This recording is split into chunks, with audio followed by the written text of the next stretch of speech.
Hey, it's Ryan Seacrest. Life comes at you fast, which is why it's important to find some time to relax. A little you time. Enter Chumba Casino. With no download required, you can jump on anytime, anywhere for the chance to redeem some serious prizes. So treat yourself with Chumba Casino and play over 100 online casino-style games, all for free. Go to ChumbaCasino.com to collect your free welcome bonus. Sponsored by Chumba Casino. No purchase necessary. VGW Group. Void where prohibited by law. 21 plus. Terms and conditions apply.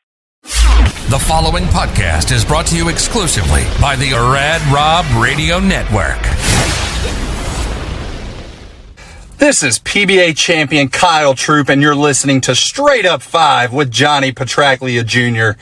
As you know, JP Jr. used to be introduced as the sexiest man in bowling, and now the world. But he doesn't have the best hair in the world. I do. Sorry, bud, but you know the deal. Pick it out. Fear the fro, baby. Welcome to Straight Up 5 with Johnny Petraglia Jr. A hard-hitting, in-depth, cutting-edge look into the world of bowling. This podcast will not only cover all things bowling, but will also give you a raw look into real-life issues. You'll get unfettered access into the mind of one of the most gifted bowlers of this or any other generation.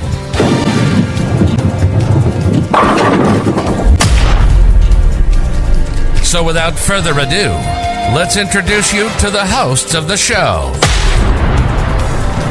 Rad Rob, Rob Francois. Rad Rob, Rob Francois. Dr. Ocho. Dr. Ocho. And the incomparable Johnny Petraglia Jr. Johnny Petraglia Jr. Hey guys, welcome back to Straight Up 5 with Johnny Petraglia Jr. And here's Ocho.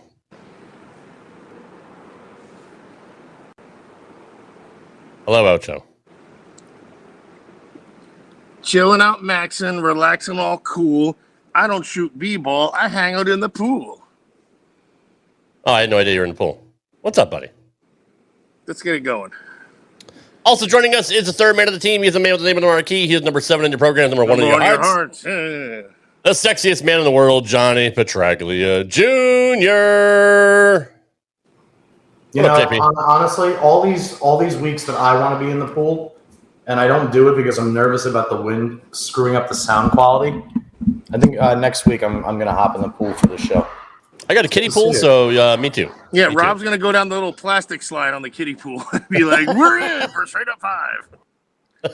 I'm gonna apologize now for the banging in the back. We've been doing a lot of renovations at the house over the last week, and today of all days is when the team decided that whatever they're doing in the room upstairs, they just have to like basically bang a million holes into the wall with the largest hammer they have all the time. Buddy. All the time. Don't you worry. So I'll be constantly muting and unmuting to avoid that. So hopefully he's done banging soon. We assume that the banging should go on upstairs with you, buddy. That's fair. I appreciate that, Clark. That's fair. Hello, Derek. Hello, U.S. Open champion. Hello, everybody. Good Hey, Troy. evening, Troy. Good Thank evening, you, Derek. Troy, for being here. And thank Thank you for saying you. thank you a few weeks ago. Thank you. He's That so made the awesome. show. It really did. He's the best. What is going on with my team? All right. So let's jump into our first topic because this is a lot. Jesus Christ. This is something that's been on Johnny's mind. It's PBA 50. Hot and heavy. And you had several kind of little points that you want to go over, Johnny. Yeah, I mean, I wanted to, me being a lefty, I feel like it's a little less critical when I talk about the left side, but not talking about bowlers in general, but just kind of basically talking about, I know it's always reigned supreme that power and youth are always the two main players in bowler success and all of that kind of stuff. What's up, Stunna? But, I'm watching the South Shore Classic this week for the seniors, and one of my good friends and one of my golf buddies out here, Mike Harder, actually led day one of qualifying. So I wanted to give him a huge shout out and let him know that everybody back in Vegas out here is pulling for him to get on his first senior show, get his first senior win. And him and I had actually spoken about him going out onto the senior tour right before it started. Actually, one of the last few times I played golf end of last year. But it got me thinking because Mike is a high rev, high speed lefty. He's So, and it seems to be the trend nowadays that no matter how excellent the talent is on the senior tour now, especially with who's there now and who's going to be there in the upcoming years, the guys with the power just smoke them. And it's no secret that the lane patterns, and I'm happy that we have Troy here to maybe throw his 10 cents in here. But the cool thing, or the thing about it for me, is they're always talking about the left versus the right on the regular tour. They're talking about how it's never been a secret that if the left has it, you're dead. If the left doesn't have it, you're not dead. Blah, blah, blah, blah. Same old story. Or if the left doesn't have it, they are dead. Vice versa. Anyway, what I'm trying to get at here is the oil patterns on the senior tour tend to be a little bit softer. I don't know if the ratios are different or whatever it is, but on the senior tour, the lanes are a little bit easier. And what I'm noticing is a lot more guys, especially on the left side of the lane, going out there and having success with, quote unquote, these softer lane conditions mixed in with the fact that their talent and their power and their youth on the senior tour is contributing all of those things. So I kind of just wanted to point it out and say, I wonder what the trend is going to be moving forward, because as years progress and as people get older, their youth stays younger, if that makes any sense. It's Troy. It's like what Watterson says in Dazed and Confused. These high school girls, they stay the same age as I keep getting older. It's kind of that. Exactly. And that's 100% true, or seemingly so, because, it's so I kind of felt like I needed to address it just a little bit and say, even though I am a lefty and even though I hate the righty-lefty disparity and I despise being called a talentless loser because I throw the ball with my left hand and all this shit that lefties have to put up with, I do kind of understand the rationale and reasoning behind not softening them up on the pro tour, because if that were the case, shit, we may see 8 to 10 lefties in the top 20 every week, where the ratio of left-handers to right-handers is 1 in 6 or 1 in 7. So I just kind of wanted to throw that out there, get your guys' thoughts on it a little bit. Thanks. Keep hanging the fan. Good. You're almost talking like a prob and stat cut, conversation, like of the statistics of with how many limited lefties there are compared to how many righties there are. Like you said, the ratio being so disparaging, they have to make it at least scoreable. But if it's tweaked just a teensy bit, then the lefties kill the house. And if it's just overrun a tad, the lefties are washed out and they can't do a damn thing. So it's almost like, are they walking like a fine line on that maybe? Can they not really solve it? Or is it just, it kind of is what it is, and this is the stigma for the last bunch of years and whatnot? Yeah, they'll never, ever really be able to solve it. It's going to be an ongoing issue until they separate lefties from righties entirely. Against the same number of righties, basically. You couldn't ever... Or have separate qualifying for the lefties compared to the righties. With patterns, that's true too. Yeah. But it's always been a trend. It's always been something that is, up in the air. How do we fix it? And they are constantly trying to figure out ways to do it. No lane man ever, some lane men used to, but you don't really see a lane man going out there to deliberately fuck with a right-hander or a left-hander week in and week out. It used to happen, but I don't think it's necessarily happening nowadays. I think there's way too many other elements that contribute to what's going on. But like Troy said, even on days like today where he threw resin the entire day, he says there's too much free hook to the left. Here's why I agree with that. Mike Harder, I'm using Mike Harder as an example because, again, he led day one at the South Shore Senior. And I believe 6 of the top 11 or 12 are left-handed. Which, real quick, explain free hook, just real quick. You don't you have on a house shot. It means that there's no out of bounds. It means if you're playing 15-4 and it'll get back, instead of going 15-10, you could sail it out to 3 or 4, right, and it still changes direction. So it's a lot of misroom left for you guys, and it'll still come back to the pocket. Okay. Right, but the reason I'm bringing up Mike is Mike and I bowl in the same league. And sorry, thanks, Troy, 9 out of 15. Mike and I bowl in the same league at South Point on Tuesday nights. Mike and I average virtually the same thing. We're right in the mid-220s, low 230s, and we have been for 10 years. When Mike and I go and bowl nationals, my lifetime USBC nationals average, I believe, is 201. It is the hardest 9 games of my life every year I go out and bowl the USBC nationals. Now, when I go out and bowl the PBA Tour, my lifetime average on the PBA Tour is considerably higher than my USBC average. It's not as high as my league average, as most people's aren't, but it is simply much, much higher on the PBA Tour. And I've always said to myself, holy shit, like I average really well when I actually bowl PBA events and I have a chance to be in contention here and there. But when I go to USBC Nationals, I'm never going to get within 100 pins of Matt McNeil. I'm never going to get within 100 pins of a guy that throws it like Michael Holloman. It's just, I don't know what is so different in the USBC Open Championships as compared to the pinnacle of our sport at the PBA level that makes them, to me, and guys like Mike, virtually impossible. George Gohagen's another one. George Gohagen's one of the best lefties to ever walk the planet, especially at the amateur level. And George just was, for the first time in 5 years, I saw George basically pulling his hair out about his performance at Nationals. So there is a massive, massive difference between bowling the USBC and bowling the PBA, especially on the left side of the lane.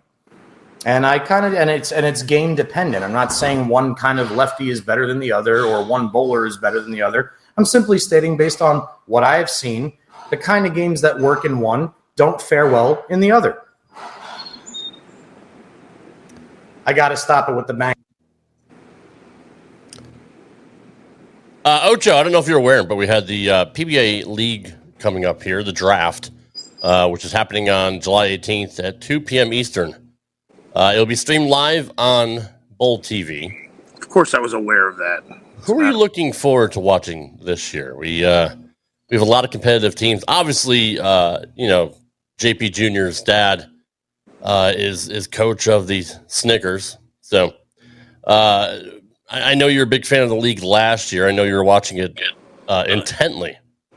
What are you most looking forward to when the draft comes up here? I think for that Waco team that JP Senior's on, they should have a David Koresh emblem in the background, by the way, just because the government just basically blew him up. Just to stick it to him. That's all. Nobody likes Johnny, that? Johnny, is there birds at your house? No, I was on mute That because might be there's me, wrenches and hammers. Of course it's you. You're outside, you fucking retard. Well, he's the guy with the hammers and the tree frogs. What are you talking about?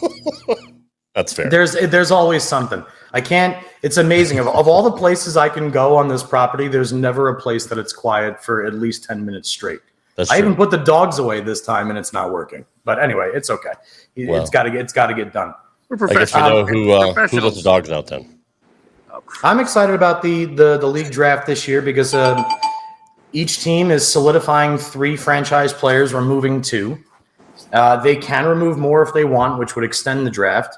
But the top 75 in points are eligible, plus the guys that get dropped from the teams. And when you scroll through the teams, there's going to be a lot of choices made as far as who's getting dropped and for different and significant reasons.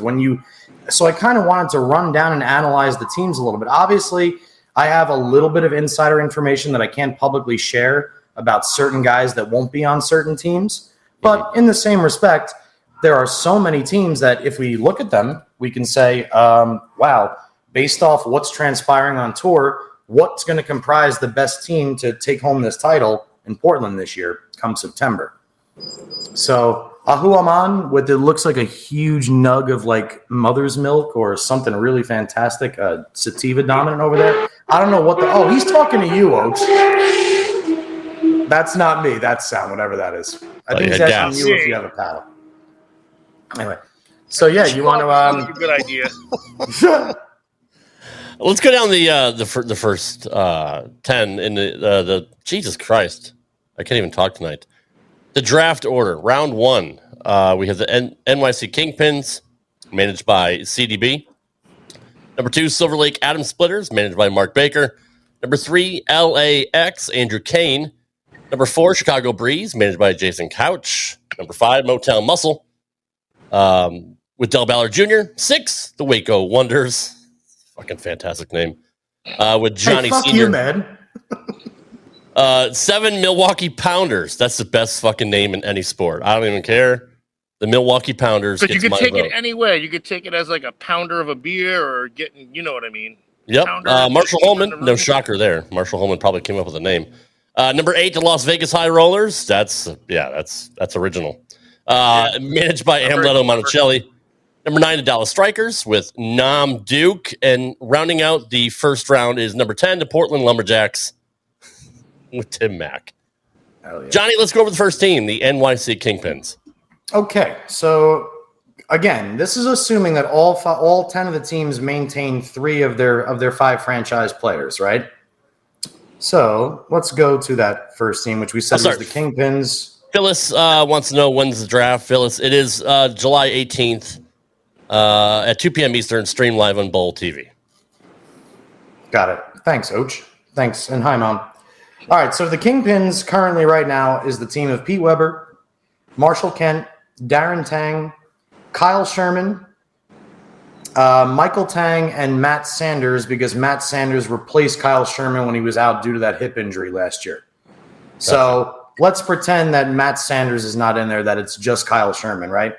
So if you got to keep 3 guys out of those, my assumption here is going to be that CDB would most likely keep Pete Weber for obvious reasons. Yep. It'd be very hard to get rid of Marshall Kent, and the reason, and it would be very hard to get rid of either of the Tangs. But I have a feeling that it may come down to both of the Tangs getting eliminated simply because of Sherman's comeback trail, making the show and almost winning the Masters. Yeah. So I think if it were on me to do the mock of who the 3 that Carolyn is going to keep, I would say she's going to drop the Tangs and keep Pete Weber, Marshall Kent, and Kyle Sherman, and then most likely go hunting for at least one lefty in the pool that's available. And that's no knock on them. We're a big fan of the Tangs on this channel. Absolutely. I'm going to go the other way. I would get rid of Pete Weber because he's old as fuck. I would keep both the Tangs around because Can we I do love like a disclaimer or something like that? The opinions of this show do not reflect what Rad Rob and his Popeye's infested brain is. I think we should have done it by now if we were going to. At this point, it's rolling marquee or something. I got you, yeah, right. All right, I would keep both the Tangs. I would keep both the Tangs because I loved drinking Tang growing up. So it's just it's. Rob was that seems like an awesome reason en route to building a championship team. Very, very good. It's nostalgia for me. And Kyle Sherman, cousin Poon was also on. Yes. Kyle Sherman and Marshall Kent, I'd probably let go. No offense to either guy. Marshall, just because he's too good. Like he's too good. There has to be some parity amongst the teams. You do realize we're trying to build winning teams. Yeah, here, like right? I don't get it. What are you? Is that what we're supposed to do? I was just going by a. Yeah, in other words, three players are going to be reserved and 2 are going to be booted off. Basically. Right. Exactly. I'm trying to be fair to the rest of the league because it's very, very nice of you. And let's say for safety's sake here, I'm going to be honest. I don't know. Let's say the Tangs both get dropped. I definitely see Darren Tang being picked up by another team. Because everybody loves Tang. Not 100%. I'm going to see Michael get picked up simply because he hasn't been around. We haven't seen him on television, if at all. Well, see, he's the other flavor of Tang. I forget. Ocho, what was the other flavor? They come out with another flavor. We're still on the actual fucking drink right now. That's still what we're talking about. I'm just saying that the other flavor didn't do as well. I want to say it was like mango something or other. Tang had a drink that wasn't the orange one? I don't remember, actually. I think they probably brought it up to space and it didn't work. But the astronauts loved the original orange. All right, let's go to the second team, Johnny, which is the Silver Lake Adam Splitters, managed by Mark Baker. All right, so this team is comprised of the Iceman, Jesper Svensson, followed by the no-thumb wonder, Tom Doherty, two-hander Chris Vai, PBA journeyman DJ Archer, and unorthodox style yet extremely sensational bowler Brandon Novak. This one... let's see. Very, very simply, you got to keep the lefty. If you already have a lefty in Bayside, you're going to save the lefty. So Jesper is a shoo-in, I think, for the remaining 3 on that team. I can't argue with that. I have no idea who DJ Archer is, but I mean that sounds like a cool rap name. Like, yo, I'm DJ Ocho. What up? Well, DJ is actually also one of the 3 that I personally would save, simply because DJ is not only a great talent, but DJ is a fiery competitor and a very, very good team player. He really, really knows how to bowl for a team. So I'm going to keep DJ, Jesper, and then my third pick that I think that Mark Baker and the Adam Splitters will hang on to is going to be Tom Doherty. Again, I think that Tom bowls very, very, very well in Bayside. Tom is also very confident in front of crowds. I mean, The guy bowled 100 on national television, then turns around and is a world champion. I mean, the guy's got absolutely nothing to lose on television, and I think that he very much enjoys the rowdy atmosphere that's produced by Bayside. So I see Chris Vi coming off a not so stellar of a year by especially his standards, and although a sensational player, relatively unknown player in Brandon Novak. So I'll go with Jesper, TD, and DJ as the saves for the Atom Splitters. Yeah, I would take the Zach Morris and AC Slater for Bayside because I think 100%. those guys are legit. I would take Jesse and Lark Voorhees. What was her character's name? Lisa Turtle. Not that Lisa I know Turtle. I like Lisa. I like Lisa a lot. She had a big, I would dump Chris Vi just because he's the Wish.com version of Simo. So that's just God. That's just me. I get it. No, I don't. I don't see that. I don't see that at all because isn't Vi like a kind of a gym rat kind of dude almost, or like Chris Vi is one of the most respectful, kindest men you'll ever meet. But when you look at him compared to Simo, if you ordered Simo off of Wish. Oh, that's true. Oh no, okay. You think you're getting like this freaking like? You think you're getting the greatest bowler in the world? You're getting like, but it's all right. We'll give like the 20th or 30th greatest bowler in the world. I'll go with instead. the ribeye. That's all right. Yeah, that's okay. Exactly. Yeah, or like going to Walmart. He's like the great value version of. That was actually really funny. Good one, Rob. So like the iPad, like the whatever the touchpad was about 10 years ago when the iPad came out, I guess. Yeah, or like when Apple came out with the AirPods, and everybody else is like, no, try our wireless headphones. These are only $35. They're just as good. No, they're not. They serve a purpose. Yeah, and they blow out of your ear. They blow out your eardrum too, and that's. I got some J Labs for $20 at Walmart or wherever there was, and they've lasted me for years. They do last forever. I can't tap them. I can't talk to them. I can't change songs. The volume's not as good. So yeah, but they still do the job very much like the Wish version of Simo. They're the 30th ranked AirPod. I get it. Yeah. So that's a good one. Moving on to the third team in the draft, we have the LAX. Third team. Yeah, LAX, managed by Andrew Kane. Okay, so this one is extremely easy for two of them. The third one is a toss-up for two of them.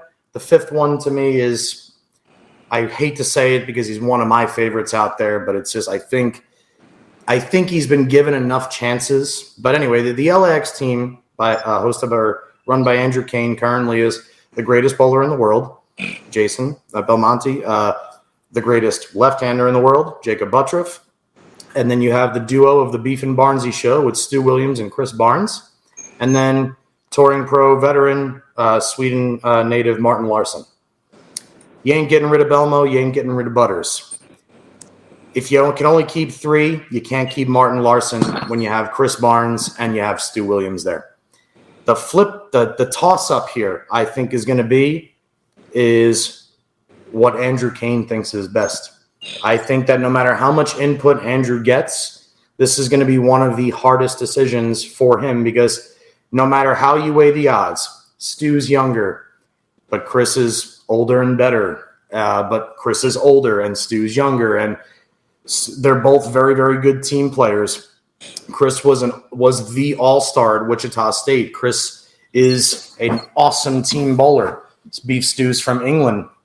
Didn't really bowl in college. There's a million different ways to analyze which one of those is going to be kept, but it's definitely going to be between those two. And I honestly can't even. If I was going to take an honest to God guess of those two that I think gets kept, it's going to be Beef Stew. Because I think if he is kept, that Mark Baker would love nothing more than to have Barnes back on the Atom Splitters team. So yeah, the Splitters team. Well, wait. Now think about this. Now we know what a hard time Brett Michaels had on Rock of Love because, man, those hard decisions he had to make with those freaking humanitarian ladies. I felt the same as Tila Tequila. Same premise. Or I Love New York, man. Hell yeah. Flavor Flav. So, maybe we just haven't tapped into like our own realization of how hard these situations are. That's why we do things and we're unfettered and okay, without further ado, let's go next. You know what I hate about flies? That they have the entire world to fly around in, and they have to fly on my fucking face. That's true. And it's Well, I mean, just you like are pretty. one bastard. There's just one per bastard here. capita. I mean, if I was a fly, I would fly around your face. You're a pretty man. That's horrible. Thank They you. probably have cameras in your house too, Probably. along with those construction workers. Let me ask you this, Johnny. Well, they're all done now. They're all done. So Yeah, they put the cameras in the attic so you can't see them. They got silence. like the Truman Show. Like in right, Revenge of the Nerds. right. They even put a camera on the fly just to see what I'm doing. They probably did. It's the world's smallest GoPro. Johnny, let me ask you this. Sorry, real quick, Steph, to add to Chris's response of yes, they are allowed to drop 3. And if they do, those guys are also added into the snake draft, and then they continue the snake draft until all the teams have reached 5. This really is like 5-card stud. I'm like, I'm going to give these 3 down, and I want 2 back. And Yeah, that's really ask you a question now. Yes, sir. Yeah, sir. What came first, Johnny? Beef or the Barnes? Barnes. By like 30 years. no, 20 it's years. just no. Rob's trying to think that was. You mean fun. like who came first, the chicken or the egg, or Right. Right. Oh, like I get like the actual barn that housed the beef. My guess would be that the beef was there first, and then they built the barns around him. Yeah, I'd keep beef then. Plus, I had beef. I had pot roast for dinner. So, yeah. Well, you all know that me and Oach love beef, so we're in. I can tell. I can tell. How can't you? Our 4th team, the Chicago Breeze, managed by one of my favorite lefties of all time, Jason Couch. Mine too, absolutely. This one I was pretty quick on my judgment earlier. So the Chicago Breeze is currently comprised of Triple Crown winner Dominic Barrett, world champion Tom Smallwood, two-handed sensation Sean Maldonado, Nick Pate, and Jake Peters. What the fuck is a Nick Pate? I seen him. That is a good bowler. He's good. I've seen him. He's good, but he's not going to be kept on this team. Dom Barrett, 100%, not going anywhere. Yeah. Sean Maldonado, not going anywhere. Aside from his talent, the PBA loves Sean. They love Sean. And I don't know if I don't think anything crooked is going on, but the PBA loves Sean. He's always there. Did Ocho He's got draft? a lot of friends in the industry. Where'd Ocho go? Did he draft? And I'm not sure. Maybe he's dunking his head. Ocho, you all right? And I keep Jake Peters. There he is. Okay. And so I would drop Smalls and Nick Pate. I cannot say 100%. I think they'll get picked up by another team. Those guys to me are not guys that are 100% shoes to get picked. Right. But I foresee Barrett, Maldy, and Jake Peters being the 3 for the Chicago Breeze. Well, by now you all know of my absolute complete disdain for Tom Smallwood, so he would definitely be the first one kicked off the team. I don't even know how he got a TV show. He's got the worst release in bowling. He doesn't. Just a matter of hitting the I don't pin. like him. These are all only Rob's words. These are not our words, folks. No, but hold That's on. great. So they've actually set this up so like there's some true disappointment, like Mr. Irrelevant, and like there's the guy that has to get signed as a free agent, which there really isn't going to be. Like so, there's more players. Like they make this draft eligible for these. I mean, they set it up for like this, so some guys are going to get some legit heartbreak probably, or they don't care enough about it. I don't know. Let me ask you that, JP. Seriously, will they care if they don't get drafted, or are they like, this is for fun anyway? And Well, it's not for fun. It's fun, but it's still for money. Oh, sure, it's still an extra So paycheck. that's it. So that's kind of they set it up that it's kind of a shot on the guy who doesn't get guys. How many? Who's in the pool? It's a reflection of you would hope it's a reflection of just performance and nothing else, and not that this guy's not in the right niche or this guy's not here. But again, all of these coaches, they're not like that. Every coach that's on there is strategic in their thinking and in their selections. Every single one of them. Now, they may all have conflicting views on who they believe should be on their teams for different reasons, and that's also okay. But nobody is turning around and saying, a person that was on my team last year, I fucking hate them this year, so they're right. not on No, my I team get this year. that. Of course. But it's kind of Totally. it's amazing. Like somebody's gonna go. fuck, I have 5 wins and I didn't get drafted. You know what I'm saying? Like, I don't know who has. I'm speculating, but you know what I mean? Like, yeah, no, there's at least 2 or 3 of those every year. 2 or 3. Hey, Right. Brian, there's 2 or 3 guys every year that get the snub that were 100% deserving of being one of the 50 guys. and there's in the league. story. And if they don't expand on the story, they're They losing won't. out. So we expand on the story Right. after that. We On can Straight Up expand 5, all you we'll want. have them on. Damn it. Sounds good. It's called All right. Losers Row. You didn't get drafted? Come on, Straight Up 5 and hang out with us. Move on to our 5th team in the draft, the Motown Muscle, managed by Del Ballard Jr. Mr. Gutterball. Well, here we go. He So, and his wife are captains of different teams. Isn't that a conflict of Oh, interest? yeah. Oh my god. fuck yeah, it's the best kind too. Yeah, they for want real. to kick each other's ass. So now that should be another fucking story. I'm sure that one will be. That one's hard to not have as a story. But this one, similar to what you just said, Rob, about your feelings towards Small's game. My obvious drop is in this batch. So the Motown Muscle team is comprised of the greatest one-hander in the world, E.J. Tackett, the second greatest bowler in the world, Anthony Simonson, Brad Miller, Mitch Hoope, and Kevin Williams. Top heavy. I know. Top heavy, baby. So we know EJ and Anthony are shoes. Mitch Hoope did win his first title with Matt Ogle, I think, or no, with Packy, but it was a doubles event. Yes. And Kevin Williams is a lefty. Right. EJ, Simo, and Kevin Williams, I think, are going to be safe. Now you're just showing your Dell's disdain team. for your guy. We've already heard about it on Straight Up 5. It's fair. I mean, I'm not only showing my disdain for the guy, he is the worst bowler on the team. You're I thought you were going to say the worst bowler in like No, the whole of he's PBA, still. but- I will say this again for everybody that wants to run and say, "Yo, Johnny was talking shit about you, Brad." No, Johnny always says that everybody out there is light years better than me, but compared to everybody else on the Motown Muscle currently, see you later. And Troy, if Kevin is quitting, that's all the more reason to have him on the team at least one more year. True. Because he is fun. He is a showman. He does engage with the crowd. The kid loves life to death. And you can't, and he's a two-handed That's an successful lefty. You oxymoron, can't ain't drop it? him. I don't know. Kid loves life to I death. do. Oh, yeah, I guess it is. That does make me a moron. When in Rome. All right, the Honestly, don't need the know what it means. 6th team in the PBA draft. The J is silent. Our favorite team, the Waco Wonders, managed by the legendary Johnny David Petraglia Perez. Sr. Okay, so here is where I am not allowed to share any information. Oh, if Other we bet than- on it, we wouldn't even be able to win our winnings because we have insider info. This is insider trading at its best. Well, you guys don't know, do you? I didn't say No, anything no to clue. you two. Oh, you Ocho and I can Okay. bet if you want, Ocho. I'll take my you for- mask has like a feed in your brain.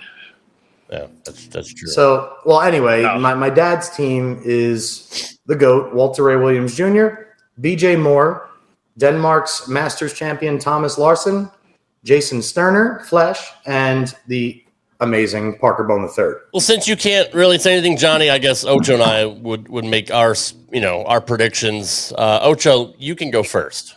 Well, we have the goat, so now we probably need like a horse, and then maybe 3 other animals. Parker's much gazelle-like, so with his frame and whatnot. So I'm good with him. Who are the other guys? We got Walter Ray, BJ Moore, Thomas Larson, Jason Sterner. Sterner I heard of him because I think you had a ball that would have fit me. That was his, I did. It was a Brunswick Hero. and I'm the hero. I think you keep. I know that BJ Moore guy. Actually, he's the nice guy, right? That everybody's rooting for. Extremely nice guy. He was just in the. Ton of power. Yes, so keep him. I keep them all. Damn it, Rob, you make your poker play. I'm sticking with it. I'm staying pat. He's coughing. He ate. This is what happens. It's always Louisiana. My allergies are It's killing me. it's orange tang. It's orange tang and Popeyes. He had mango tang tonight, and that's what threw him off. It's like a smelling salt for him. Walter Ray, You got a you couple obviously different- you have to keep Walter Ray. BJ Moore, that's just a great name. Who doesn't want to be called BJ? Thomas Nobody Larson. does. Fly. Like literally nobody does. I would kick Thomas Larson out because, I mean, look, we don't want foreigners playing on a Texas team. That's just, we already have enough of them coming over the border. It shows their diversity. Thanks, Maybe Biden. they're starting to expand. They probably gave him a gun or something like that. They gave him a bottle of whiskey and a freaking rifle. And they're like, here you go. You're welcome to the team. I mean, that's a credible argument, but and all he has to know is the stars at night are big and bright. That's all he's got to know, and then he's on the team. True. No, that's true. That was the questionnaire. PB3, if he didn't have the newly acquired stash back, I would probably kick him off. But since he has a stash, I think he's going to be unstoppable. So, to me, Larson and Sterner got to go. Sterner, just no reason. Attrition. All right. Well, we got between you, Stephanie, Chris Wilson, we got at least 3 or 4 different ideas there. Yes, so we'll see what happens there. Moving on to our next Larson team. a two-hander or a one-hander? A one-hander. Larson does it with one hand, yes. Then I don't know it. Okay. Both Larsons are one-handed, Sure. Martin and Thomas. What about Magnus? Team number 7, the greatest team name in all of sports, the Milwaukee Pounders, managed by Marshall Holman, the gentle Jew. Are we really saying that on freaking Straight Up 5? Why not? So the first member of the Milwaukee Pounders is Sean Rash. Great name. Followed by Ryan Simonelli, the Ryan Express. Good old Dick Allen, AJ Chapman, and Anthony Lavery Sparr. Can I please go first on this one? Just because I'm old and I don't want to forget my jokes. So, again, the Milwaukee Pounders, I mean, come on. That's a fantastic name. But what are the odds of a team being called the Milwaukee Pounders and you have Sean Rash and a guy named Dick? I'm just saying. Like, this shit writes itself. So there you go, man. There's a creativity. It's a good point. It's a good Just point. saying. The first person I'm keeping if I'm Marshall is Dick Allen. Talk about somebody that destroys Bayside Bowl and is just an absolutely awesome guy to be around. He's fucking crazy. He's good, and he kicks ass there. So we keep Dick Allen. You got to keep Ryan Simonelli. Again, every team that's got a lefty is going to save their lefty because if you go into the top 75 in points, the pool of lefties is not that big this year. And with 10 teams, you're going to need to keep your lefty. So I think, and now here's the last one. So we have Simonelli, we have Dick Allen. I don't think AJ Chapman's going to make the list for the top 3. And I don't think they're going to take Anthony Lavery Sparr over Sean Rash. If Anthony Lavery Sparr was Sean Lavery Sparr, with the year that Sean had this year, which was his best year on tour ever, I think they may keep Sean in the top 3. But, and speaking of somebody who is in the top 75 in points, that would be one of the most badass people on any fucking team right there, Mr. Tom Hess. Anyway, so my top 3 for the Milwaukee Pounders that I think are going to be saved will be Rash, Simonelli, and Dick Allen. I think AJ and Chapman and Anthony Lavery Sparr are both going to go back into the draft itself, and I think both have a legit shot to be picked up by another team. Now, guys, also remember, the teams also have 10 days after the completion of the draft to initiate trades. So trades can still happen within 10 days after it's over. So, yeah, just want to throw that one out there. We have the best bowlers in the world in our chat. That's how great this show is. Just saying. Yes, we do.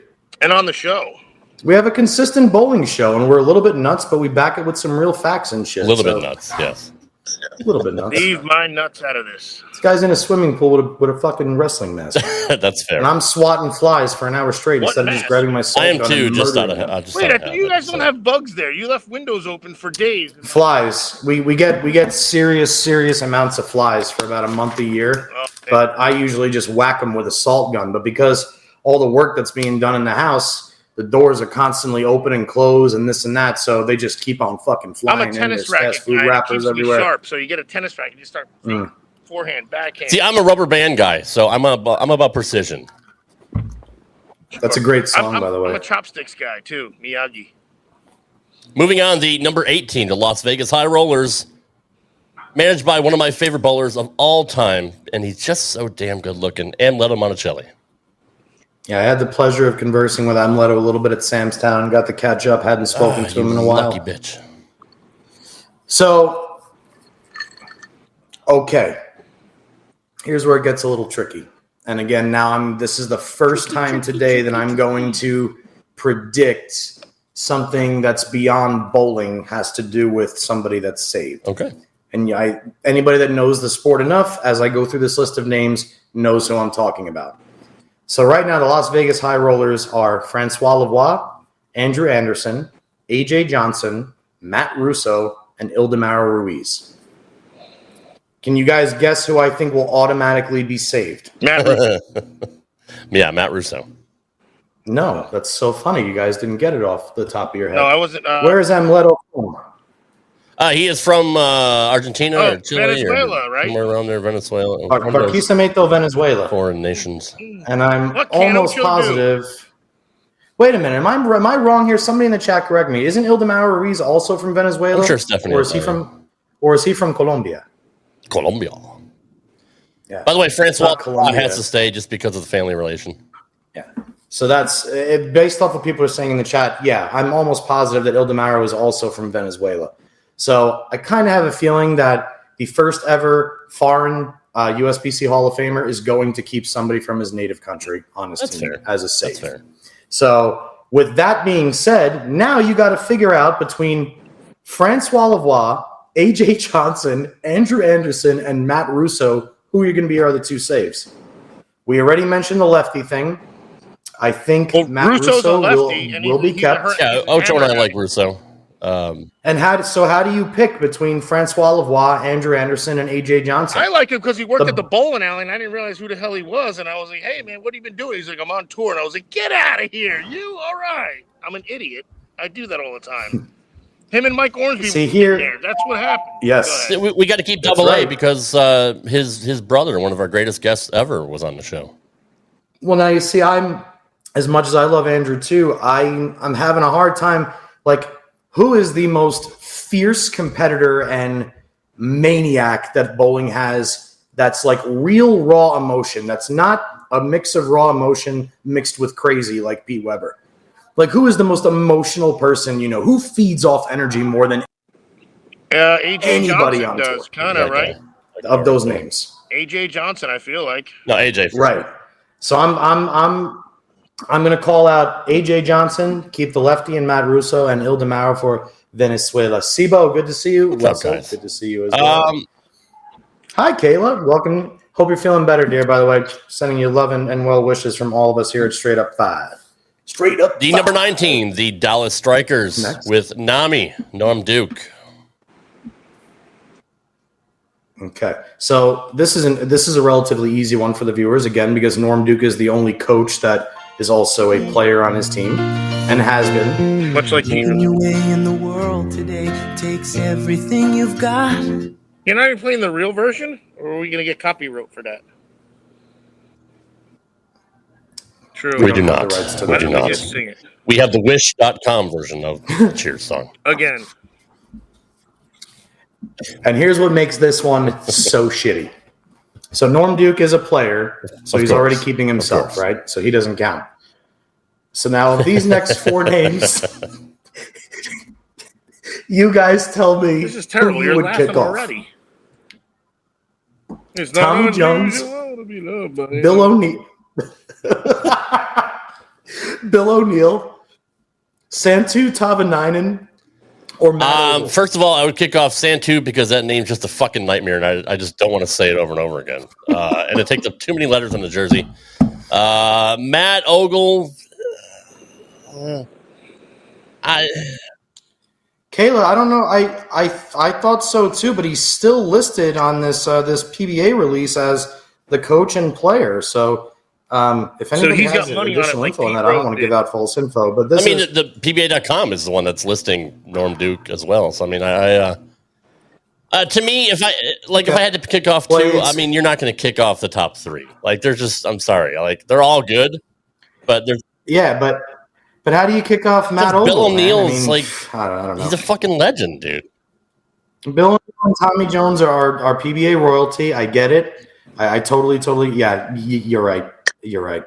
And it's safe to say that Santu and Matt will Of both course. get selected, even if those are two of the most shoe-in guarantees, even if they don't make the first. Well, cut on unless this you have a team, low budget they'll for be your on the jerseys and team. you just can't put Santu, Tavan, and on your jersey, then it's just.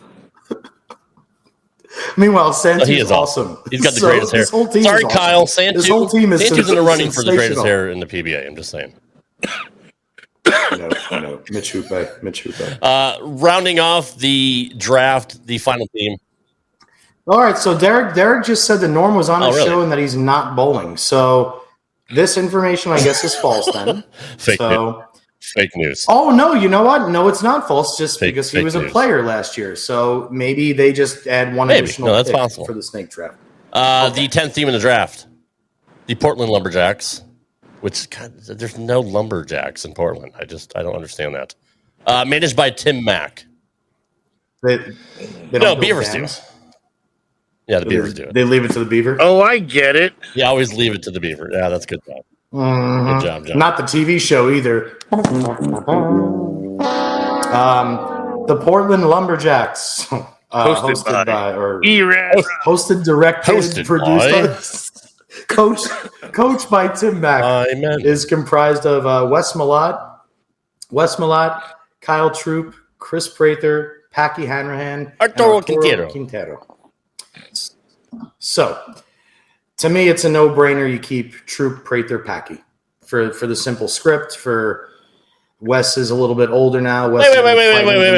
You gave me shit for calling Pete Weber old, and you're going to call fucking Wes Malott old?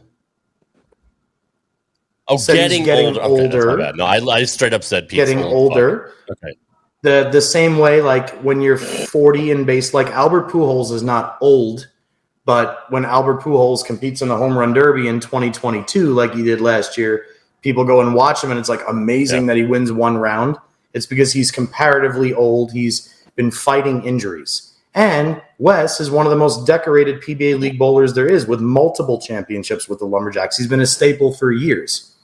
I hope that Wes, I love everybody on this team so much that I hate to see anybody go. But I have a feeling Wes will be out because, again, of injuries sustained previously that we can visibly see on television and in person the last times we saw him. Here's what gets tricky for me, and I'm going to go a little bit deeper here. Obviously, Kyle is a shoe, 100%. He's going in. Packy is a shoe, coming off his best year ever with 2 titles, two-handed lefty. It's perfect for Bayside. The one that's confusing me is this. Arturo, every other day I see Arturo posting videos from Bayside Bowl. Arturo's been in Maine, it seems like, for months, bowling at Bayside Bowl. So, but then again, I would be shocked if Arturo was selected over Prather to be grandfathered into the Portland Lumberjacks team.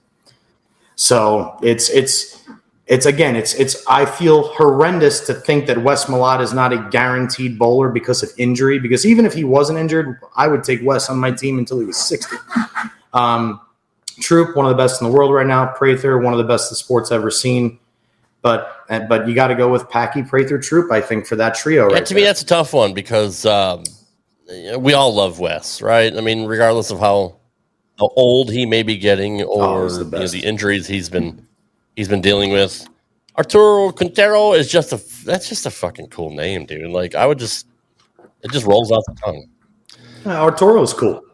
He is. Packy has the second greatest YouTube channel next to ours. So I mean, yeah, that's and Troop does our intro. So how the fuck you can't get rid of him? He's one of us. So yeah. Mm-hmm. And Steph brings in more insider info saying that his sponsor lives up in that part of the country. So it could very well be that he's just there for the off season. But either way, I still don't see him being with the other guys that are in there and what you need in that place in order to build a quality team.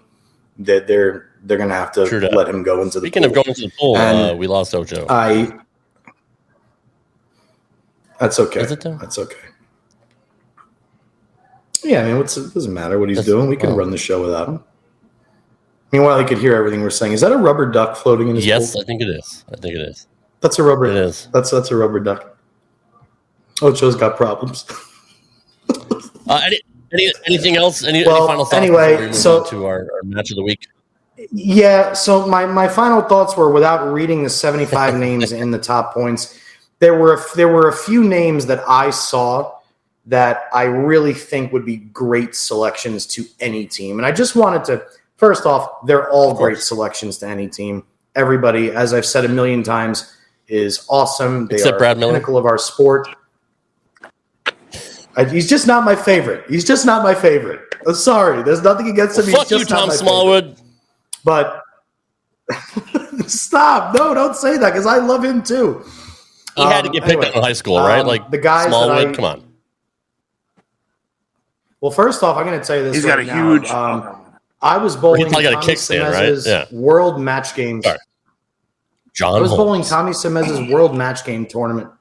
John Holmes should Stop have with the played dick Tom thing. Smallwood. We got so There you go. Stop with that. I'm gonna Okay. make this point, and then we're gonna move on. I watched Tom Smallwood bowl for the first time ever at Tommy Semez's World Match Games, whatever year the Hammer Vicious Attack came out. I want to say that was like, I don't know, 2001, 2002. And I was so impressed watching him bowl when he was still from Michigan. He came all the way out to New Jersey and won that thing.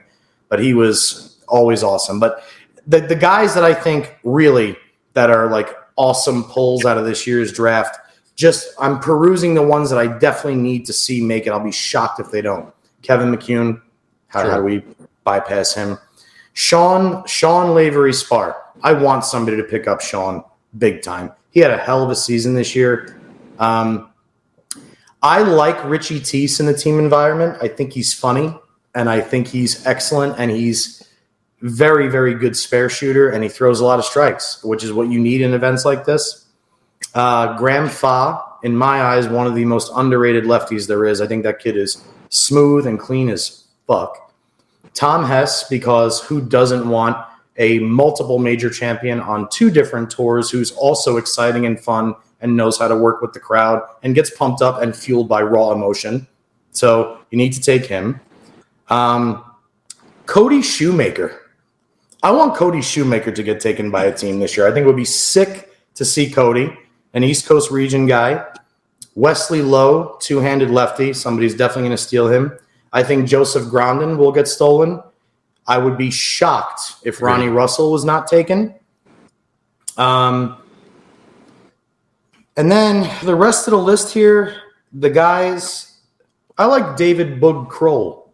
I want Boog to get in there. He's had a hell of a year, and he's one of the guys that I think would like to be in this event, and I would like to see him in there. I think he would have the time of his life, and I think he would contribute. Kelly, what do you mean, really? Really to what, babe? Let me know.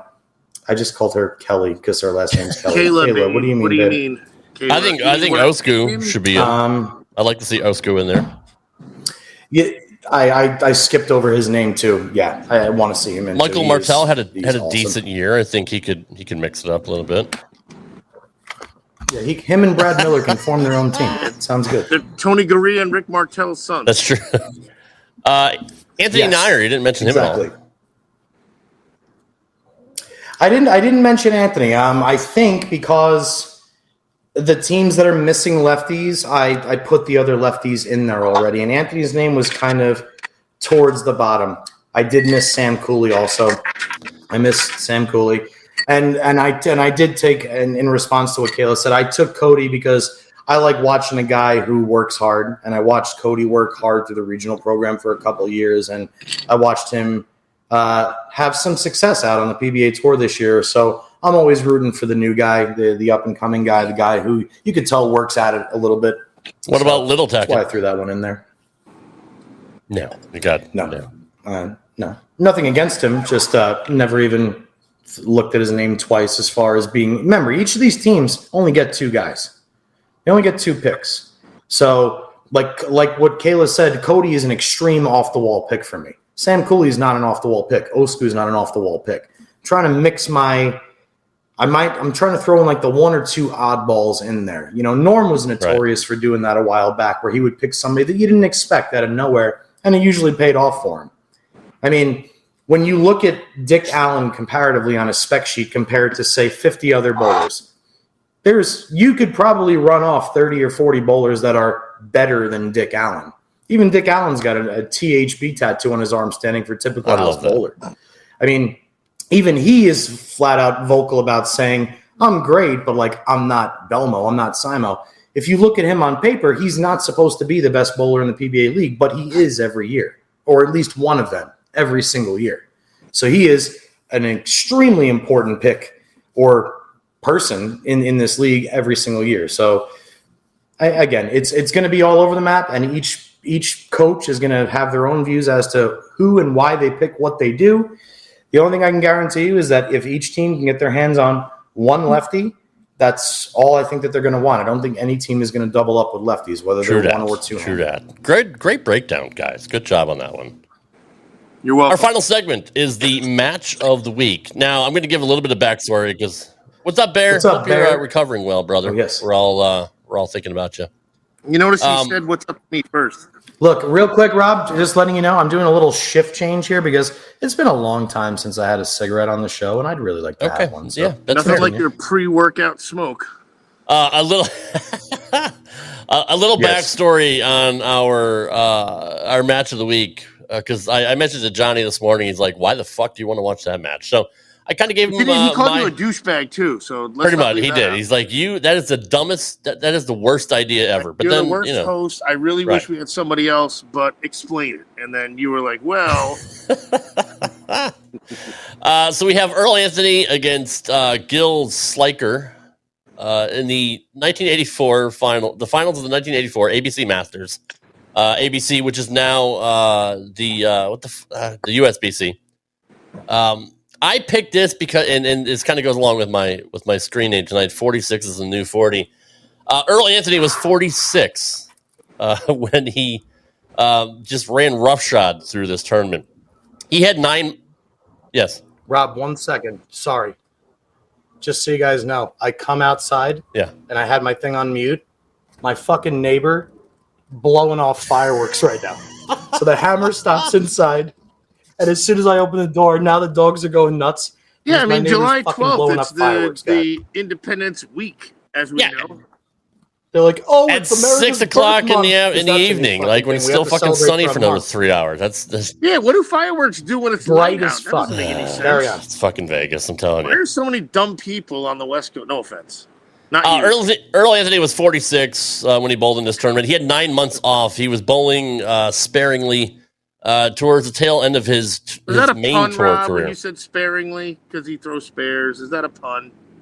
No, but it is now. No, that was very good. That was very good, actually. No, I picked that up. Creative minds. That didn't cross my mind.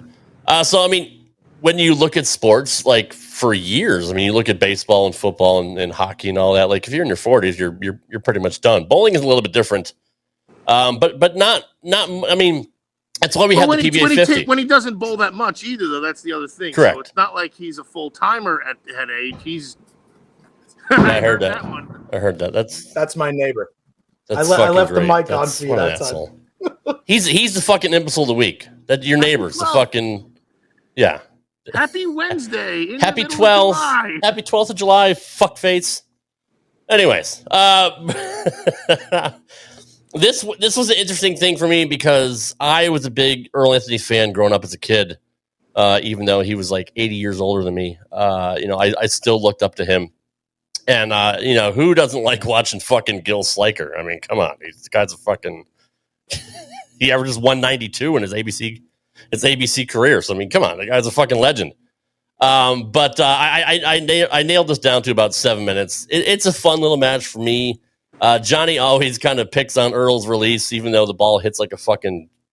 I started that, by the way, because I didn't understand. And then Johnny piggybacked on what I was saying and said, oh, my God, thank you. Because I didn't get it. Let me ask you real quick. Can I just ask you a quick Sure, question? Everybody here in the chat also. Who would you rather watch throw a bowling ball? Jason Couch or Rick Lawrence? I don't know who Rick Lawrence is. Who would you rather watch throw a bowling ball? Steve Cook or Mike Scroggins? I know who Mike Scroggins is. I know who Steve Cook is. Yeah. So I'm going to go pick the other guy. Who would you rather watch throw a bowling ball? Chris Prather or... I'd rather watch the Weather Channel than watch Chris Prather bowl. I'm just You're such a This is my only argument when it comes. Look at the chat. Right. Couch Cook. Yes, of course. Why? Because we like looking But at they guys didn't that look win like they know 50 what the titles fuck in their they're doing. career. I know that, but it doesn't mean that I have to watch Earl and say, "Oh my Hey, God!" by the way, that Pearl was is my the good, perfect bad, and fucking ugly nickname one for time, him. and that's when JP jumped on it and he piggybacked and he said, "Oh my God, finally, thank you." And maybe it's coming from an amateur that like solidifies his stance because I mean the pros know way too much than I do, and like just from a freaking Yahoo like me, he jumped on it, and it was the most awesome thing because I love when he runs someone down, especially dead people. Right. Would I'd you rather like stick the with Kevin? screwdriver in my Perfect. ears than watch Like, Chris Prather bull. I'm just saying. Dude, bullshit. the guy can throw the ball from I could watch anywhere Chris on the lane. Prather He could until I'm stand blue in on the top face. of the gutter. But like what Kevin just said, would you rather watch Robert Smith or Walter Ray? Just be It's honest. fun to All right, watch that's Robert fair. Smith. That's You're fair. right. No, that's fair. That's fair. That's But what no, I no, mean. but I don't. But I don't Walter think is hold on. Walter's got 125 Hang on, titles. hang Robert's on now. got 12. Hang on. I don't give a shit. Walter is No, not but as that's a much bad fun to comparison watch as because I don't Robert. think Walter Ray is not that much. He's not that much fun to not watch. I mean, he throws it the same way, but like he rolls the ball. He has. I get it. Yes, all right. No, That's a but bad no, comparison. you're not All right, wrong. fine. You're not wrong because everybody's gonna say Robert Smith. But my thing with the whole freaking Earl Anthony. All right, hold was on. like, I got one. think Mark he- Ross or Tom Smallwood? No, shut up. Mark But the- Roth. Of course you'd rather watch I Mark Roth. honestly didn't get it. I'm talking purely. I didn't get it. The guy's wrist was all bent backwards. His elbow was freaking jacked up, and it looked like he was bocce balling it. But yet the ball hit like this is how it started. The ball hit like 70 a Hi, 70-pound bowling ball, and I said, "How does that guy do that?" So whatever he did. Here's what I mean by my statement about Earl. Let's say I moved to Minnesota, right? And I have one friend in Minnesota, and they say, "Hey, John, are you available to sub tonight? It's a scratch league, Thursday night scratch league. It's a trio league. Can you come bowl? It's head-to-head matches." Sure.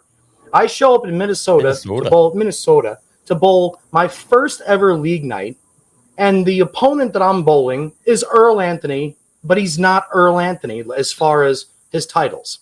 And I watch him throw You're gonna 3 go, shots I'm in gonna warm-up. crush this guy. You This know is what gonna I'm be an saying to easy night. myself?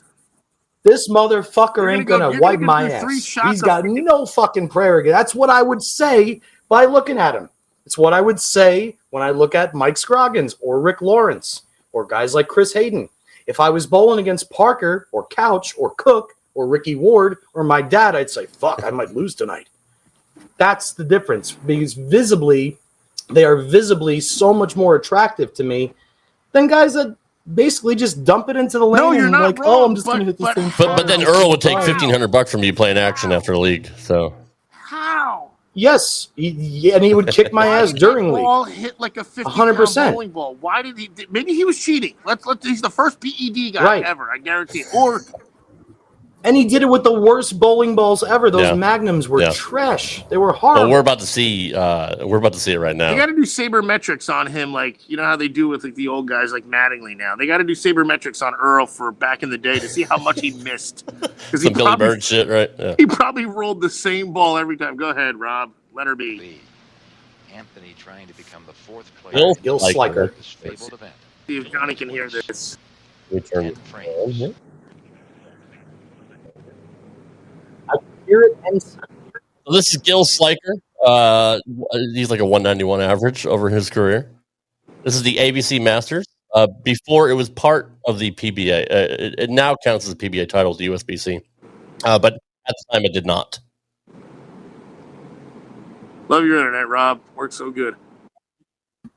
Well, I'm It's going to not the say internet. I'm going to say right now, while we have Gil Sliker on there, I miss those friggin' angle shirts where they had the Yes. white inset on the collar. They made that shirt in all sorts of different colors. That shirt was beautiful. agree. I wish they would bring it back. I used to think it was a Nike logo, but it's the old AMF angle logo. And here we go. Poetry in that motion. I can't believe I'm talking so shitty about one of the greatest our sports. Look at this is shitty. It's just not good. Well, it strikes. I mean, there you go. Especially on Rob's dial-up freaking. It strikes more than anyone. I know. Even Gil knows. He's like, fuck, I'm What's he dead throwing already. here, Johnny? It's a maroon UDOT or some shit like that? 84. What year is this? 1986? There were no Like a U yellow dots four? then, were there? A yellow dot? Oh, God. No, I don't think that's That's a going yellow. to carry. Yeah, it looks That's like a gonna yellow carry, dot I now. guarantee it when Rob's dial-up connects. So much for your guarantee. Even his shirt screams I average 180 in league on a Tuesday night.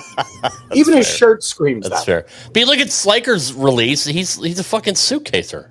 But the premise is knock the pins down, and these guys somehow did it. And look, nobody was besides Mark Roth who was really cranking it back then. I mean, that's true. But this guy fucking guy's got his hand on the side of the ball. Bob Hanley. That was about it. But they're still getting their hand under the ball. They're like, was that a Brooklyn? That was Brooklyn. Did you This just is my internet, sign by up the way. for your AOL free video? No, it's Restream. It's not. The video's in like 320 pixels, dude. It's fucking. It's not. Maybe that's way too much for your bandwidth then on your Oh, my 6K modem. I'll give you some fucking bandwidth. What does that even mean? What does that even mean? I'm gonna bend you over a barrel and show you all 50 states. It is now. That's not a saying. Real tomato ketchup, Eddie? No, it's not. Only the best. Nothing but the best. This Good is taking segment, Rob. Painfully long, but yes. Yeah, guys, to all of our viewers, we're sorry about It's not the bandwidth fucking or lack bandwidth. thereof, Rob's on 6K. well, whatever it is, the video sucks. And there's no doubt about it. 300 hours of his AOL on a CD, and it came with a little webcam. So if you get an attachment from him, don't open it. Gil Sliker actually looks like the Wish version of my dad. In a mirror. Hold on. I haven't. Yeah. 41 PBA titles at this point. That's before he went to the senior league in '88, and he won 7 titles at 50 and 60 years old. Mm-hmm. And then after PBA reestablished their rules, they turned it to 43. Anyone ever tried to replicate his? I mean, this is a dumb question because I haven't seen it. It is a dumb question, honestly. What if somebody does it now? And I don't know. Maybe he was onto something. I have an idea. Winning 43 titles in like a 10-year. It's a different world now. It would never. But he also had a short span too, right? Well, JP, like it wasn't. Well, he only bowled for like 11 or 12 years and won like everything. Babe Ruth, and he bowled for the title like 90 times or 80 times, something crazy. There's no doubting that he's one of the best the sport's ever seen. Or was it up for him the entire time? Oh, look at this. We almost made it through a full shot here. Oh, almost. Right, there's the tempo. Almost. Oh. This is a better idea. Let me turn this shit down. Okay. Are you fast forwarding? No, I'm not fast forwarding, fuckface. Didn't we see that already? I'm just not a fan when I can of a bowl where I can read the label of the ball. I mean, that's going down the true. lane. That's true. That's every ball in the 80s, I feel like. I mean, the yellow dot doesn't even say yellow dot, and I can read yellow dot. But look how old he looks there. He's 40. I'm 47.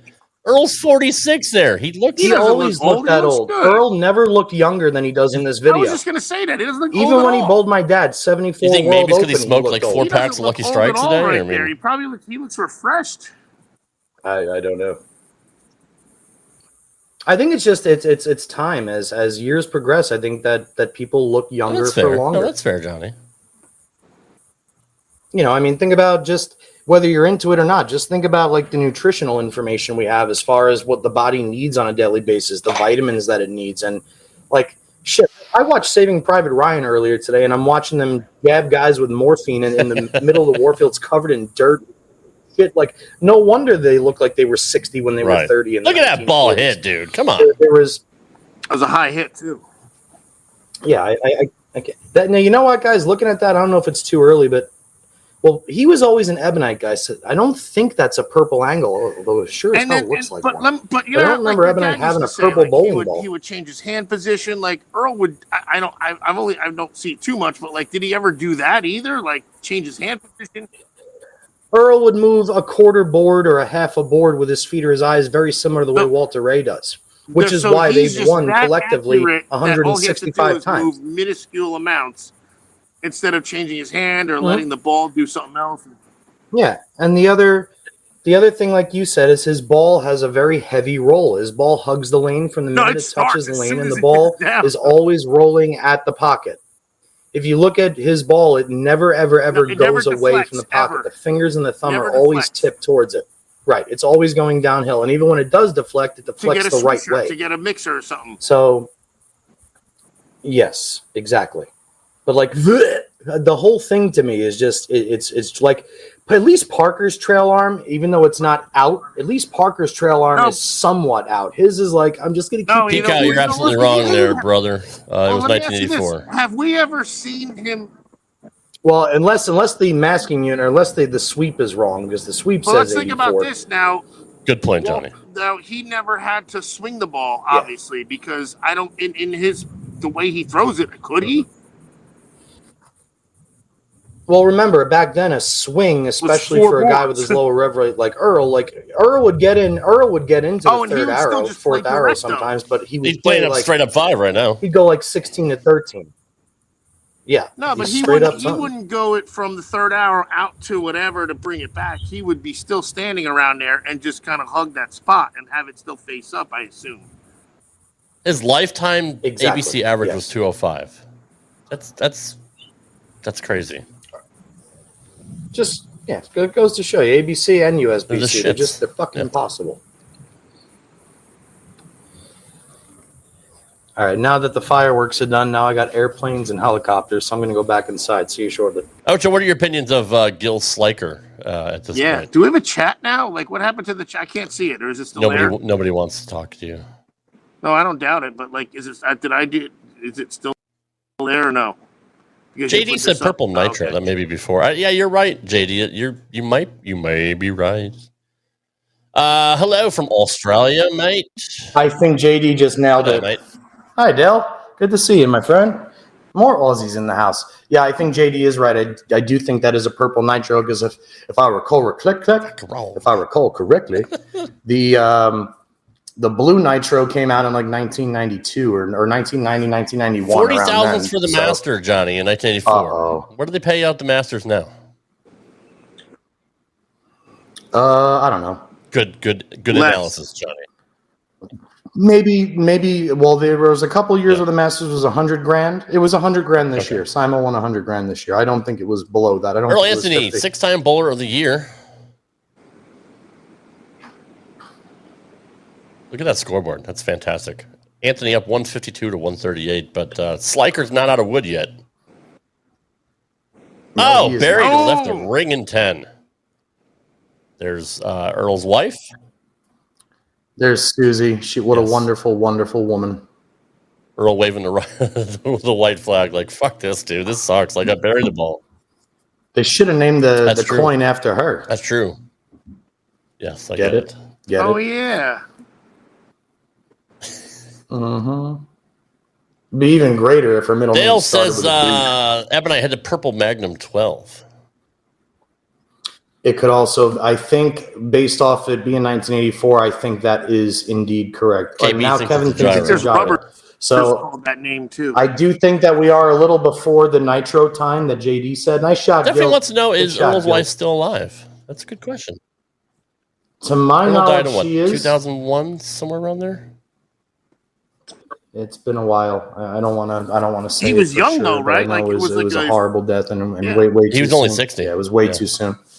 Oh no. Yeah, no. I'm sorry. I lied. He was born in 1938, and he died in 2001. So Ocho, you do the math. 84. There you go. He had a good run. No, he was not. He was young. What are you talking about? That's. What the hell happened to my... Sorry, guys. Sorry, guys. That's perfectly fine. But then again, you know what? While we're on at least this watch long, I will... Earl came back to win. Sliker needed to double the 10th, and he just threw. He couldn't even hit the pocket, so... Yeah, so like real quick, Rob, here's a little piece of info for you because do you guys remember when Walter Ray was chasing the all-time titles record and he was chasing they were chasing 41. They were chasing 41 because that was always the number if you go back to like 05, 06. They were chasing 41 because at the time the ABC Masters was not considered a PBA title. So even though he won the Masters there, they did not bring his tally to 42. It was only until they introduced the retroactive majors and incorporating tournaments as such as PBA titles that made it 43. So Walter broke his record, and then thank goodness Walter kept winning because he would have had to break the record again. Exactly. I think would have sucked. Well, he broke it before they changed the rule twice. So he broke it at 41 and 43 before they said, okay. Earl had won 2 ABC Masters, one in 78, I believe, and one in 84. So, yep.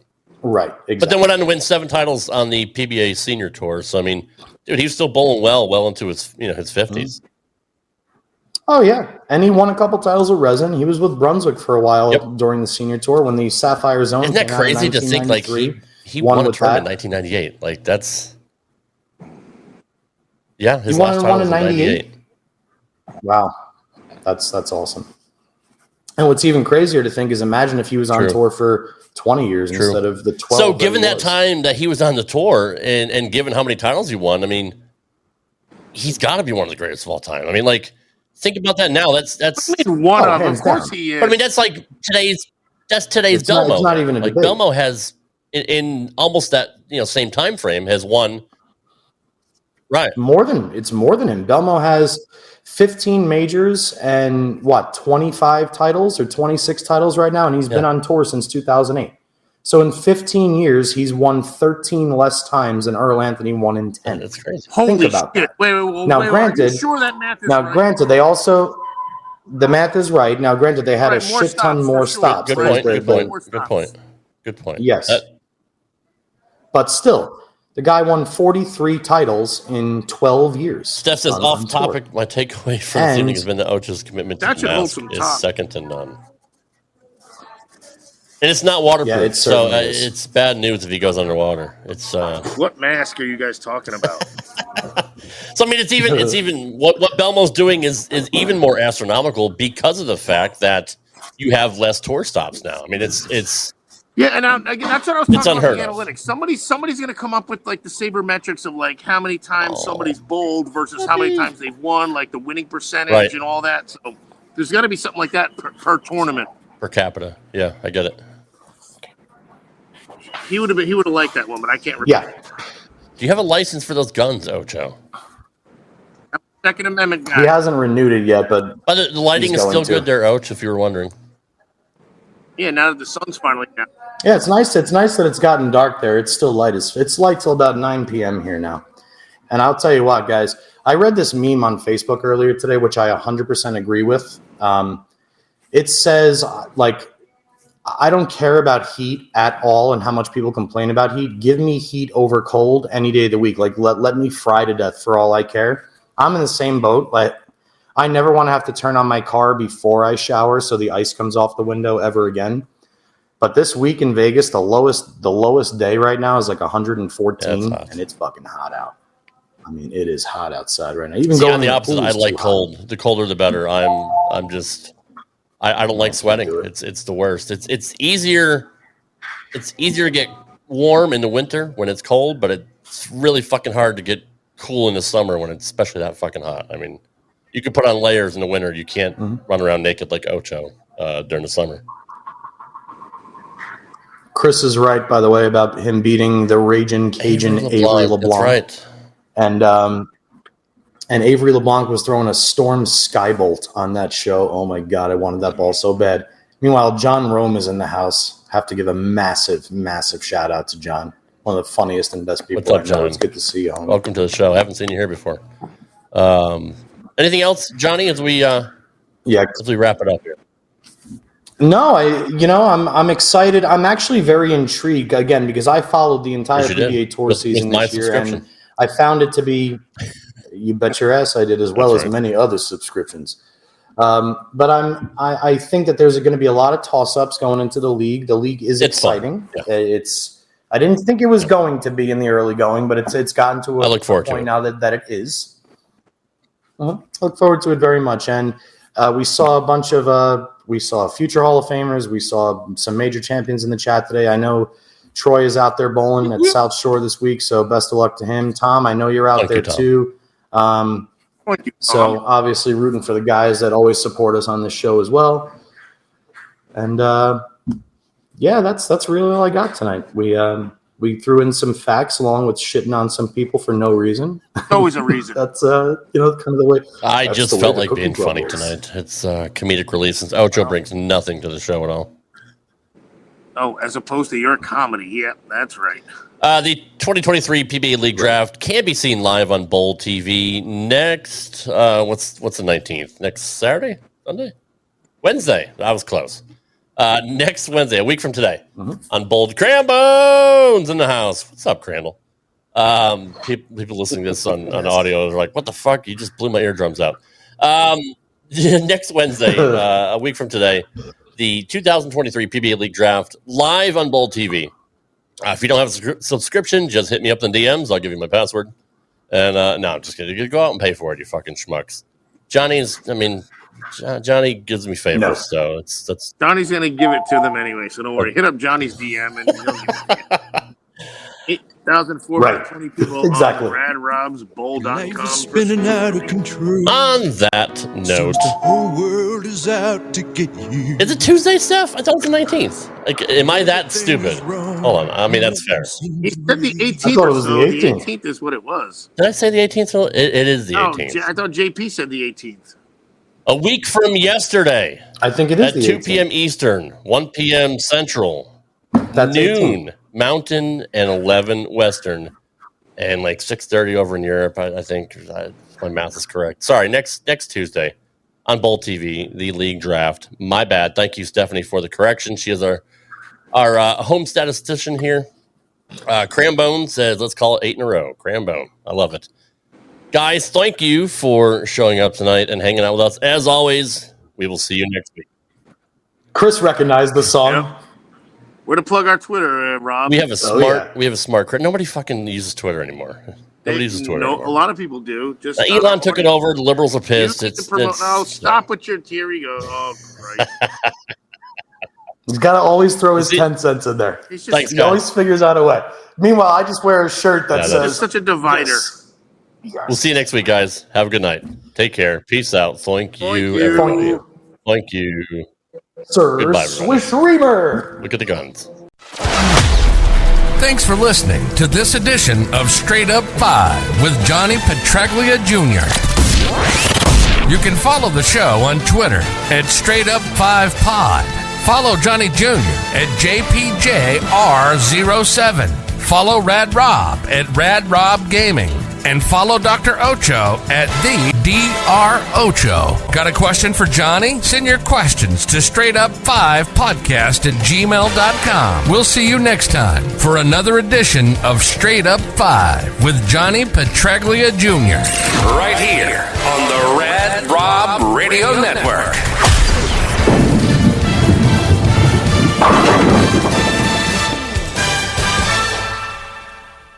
Step into the world of power, loyalty, and luck. I'm gonna make him an offer he can't refuse. With family, cannolis, and spins mean everything. Now, you wanna get mixed up in the family business. Introducing The Godfather at ChumbaCasino.com. Test your luck in the shadowy world of The Godfather slot. Someday, I will call upon you to do a service for me. Play The Godfather now at ChumbaCasino.com. Welcome to the family.